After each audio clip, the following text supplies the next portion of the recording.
ಒಬ್ಬ ರಾಜ, ಚಕ್ರವೇಣ ಅಂತ ಆತನ ಹೆಸರು. ಮಹಾಧರ್ಮಿಷ್ಠ. ಎಷ್ಟರ ಮಟ್ಟಿಗೆ ಧರ್ಮಿಷ್ಠ ಅಂದರೆ ತನಗೆ ಬೇಕಾದ ಧಾನ್ಯವನ್ನು ತನ್ನ ಹೊಲದಲ್ಲೇ ಬೆಳ್ಕೋತಾ ಇದ್ದ, ತನಗೂ ತನ್ನ ಹೆಂಡತಿಗೂ ಬೇಕಾದಂಥ ಬಟ್ಟೆಗಳನ್ನು ನೇಯ್ದುಕೊಳ್ಳೋದಕ್ಕೆ ಅಗತ್ಯವಾದ ಹತ್ತಿಯನ್ನು ತಾನೇ ಬೆಳ್ಕೋತಾ ಇದ್ದ. ಸುಂಕ ರೂಪದಲ್ಲಿ ಯಾವ ಹಣ ಬರ್ತಾ ಇತ್ತು ಅಷ್ಟೂ ಹಣವನ್ನು ಪ್ರಜೆಗಳಿಗಾಗಿ ಖರ್ಚು ಮಾಡ್ತಾ ಇದ್ದ. ಮಹಾಧರ್ಮಿಷ್ಠ. ಯಾರಾದರೂ ತಪ್ಪು ಮಾಡಿದ್ರೆ ಈ ಚಕ್ರವೇಣನ ಚಕ್ರ ಬಂದು ಅವರನ್ನು ಕತ್ತರಿಸುತ್ತೆ, ಕೊಲ್ಲುತ್ತೆ ಅನ್ನೋ ಸುದ್ದಿ ಜನಸಾಮಾನ್ಯರಲ್ಲಿ ಬಹಳ ಬಹಳ ಪ್ರಚಲಿತವಾಗಿತ್ತು. ಒಂದು ಸಲ ಬಹುದೊಡ್ಡ ಜಾತ್ರೆ ನಡೆಯುತ್ತೆ. ಅನೇಕ ಜನ ಬರ್ತಾರೆ. ರಾಣಿಯನ್ನು ನೋಡೋದಕ್ಕೆ ಕೆಲವು ಹೆಣ್ಣು ಮಕ್ಕಳು ಬಂದಾಗ ಅತ್ಯಂತ ಸರಳ ಉಡುಪಿನಲ್ಲಿದ್ದ ರಾಣಿಯನ್ನು ನೋಡಿ ಅವರು ಹೇಳ್ತಾರೆ, ಏನಮ್ಮ, ಸಾಮಾನ್ಯ ಮನುಷ್ಯರಾದ ನಾವೇ ಇಷ್ಟು ಒಳ್ಳೆ ಬಟ್ಟೆ ಹಾಕ್ಕೊಂಡಿದ್ದೇವೆ, ಒಡವೆ ಹಾಕ್ಕೊಂಡಿದ್ದೇವೆ, ನೀನು ರಾಣಿ ಏನೂ ಹಾಕ್ಕೊಂಡಿಲ್ವಲ್ಲ, ನೀನು ಯಾಕೋ ನಮಗೆ ಬೇಸರ ಆಗ್ತಾ ಇದ್ದೆ ಅಂದಾಗ ರಾಣಿಗೂ ಸಹ ಹಾಗೆ ಅನಿಸುತ್ತೆ.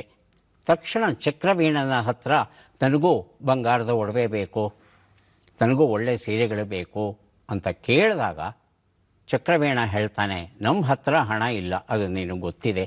ಆದರೆ ಜಗತ್ತಲ್ಲಿ ಕೆಟ್ಟ ಅರಸರು ಒಂದಷ್ಟು ಜನ ಇರ್ತಾರೆ, ಅವರಿಂದ ಹಣ ತರಿಸಿ ಕೊಡ್ತೇನೆ ನಿನಗೆ ಅಂತ ಹೇಳಿ ಒಂದು ಪತ್ರವನ್ನು ಬರೆದು ಒಬ್ಬ ದೂತನ ಕೈಗೆ ಕೊಟ್ಟು ನೇರವಾಗಿ ಲಂಕೆಯ ಅರಸ ರಾವಣನಿಗೆ ಕಳಿಸ್ತಾನೆ. ತಕ್ಷಣ ನನಗೆ 20 ಮಣ ಬಂಗಾರ ಕೊಟ್ಟು ಕಳಿಸ್ತೀನು ಅಂತ.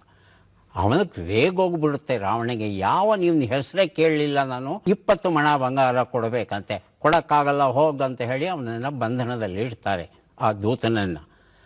ಇದನ್ನು ನೋಡಿದಂಥ ಹೆಂಡತಿ ಮಂಡೋದರಿ ಹೇಳ್ತಾಳೆ, ಇಲ್ಲ, ತಪ್ಪು ಮಾಡಿದರೆ ನೀವು 20 ಮಣ ಬಂಗಾರ ಕೊಟ್ಟು ಕಳಿಸ್ಬೇಕಾಗಿತ್ತು ನೀವು ಅಂತ ಹೇಳಿದಾಗ, ಏನು ಅಂತಹ ಆ ಚಕ್ರವೇಣನ ಹೆಸರೇ ಕೇಳಲಿಲ್ವಲ್ಲ, ಅವನ ಹೆಸರಿನ ಮಹತ್ವ ತಿಳಿಸ್ತೀನಿ ನೋಡಿ ಅಂತ ಹೇಳಿ ಒಂದಷ್ಟು ಅಕ್ಕಿ ಕಾಳನ್ನು ತಗೊಂಡು ಎರಚ್ತಾಳೆ.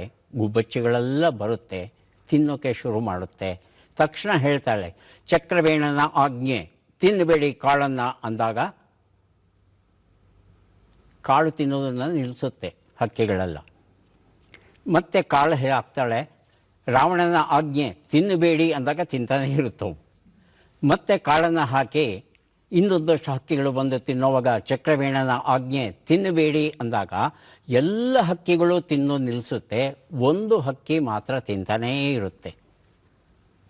ಆಗ ಎಲ್ಲಿಂದ ಬಂತೋ ಗೊತ್ತಿಲ್ಲ, ಒಂದು ಚಕ್ರ ಬಂದು ಆ ಹಕ್ಕಿಯ ಕುತ್ತಿಗೆಯನ್ನು ಅಲ್ಲೇ ಕತ್ತರಿಸ್ಬಿಡುತ್ತಂತೆ.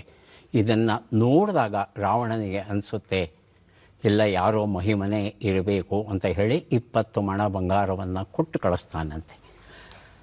ಅದನ್ನು ನೋಡಿ ಆಶ್ಚರ್ಯಚಕಿತಳಾದ ಹೆಂಡತಿ ಕೇಳ್ತಾಳೆ, ಹೇಗೆ ರಾವಣನಂಥ ದೊಡ್ಡ ರಸ ನಿನಗೆ ಕೊಟ್ಟ ಅಂದರೆ ಅದು ಧರ್ಮದ ಮಹತ್ವ ಅಂತ ವಿವರಿಸಿ ಹೇಳಿದಾಗ ಆ ಹೆಂಡತಿಯಾದವಳು ಹೇಳ್ತಾಳಂತೆ, ಅಯ್ಯೋ ನನಗೆ ಬೇಡ, ನಮ್ಮ ಧಾರ್ಮಿಕ ಬದುಕನ್ನೇ ಸಾಕು, ಇದನ್ನು ವಾಪಸ್ಸು ರಾವಣನಿಗೆ ಕಳಿಸಿ ಅಂತ ಹೇಳ್ತಾರಂತೆ.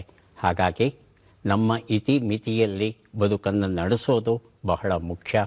ಅವರು ಹಾಗಿದ್ದಾರೆ, ಇವರು ಹೀಗಿದ್ದಾರೆ ಅಂತ ಅವರನ್ನು ಅನುಕರಿಸೋಕೆ ಹೋಯಿತು ಅಂದರೆ ನವಿಲನ್ನು ನೋಡಿ ಅದೇನೋ ಬಾಲ ತೆರೆಕೊಳ್ತು ಅಂತಾರಲ್ಲ, ಆ ಥರ ಆಗುತ್ತೆ. ಹಾಗಾಗಿ ನಮ್ಮ ಇತಿಮಿತಿಯಲ್ಲಿ ಬದುಕೋದನ್ನು ನಾವೆಲ್ಲ ಕಲ್ತ್ಕೊಳ್ಳೋಣ.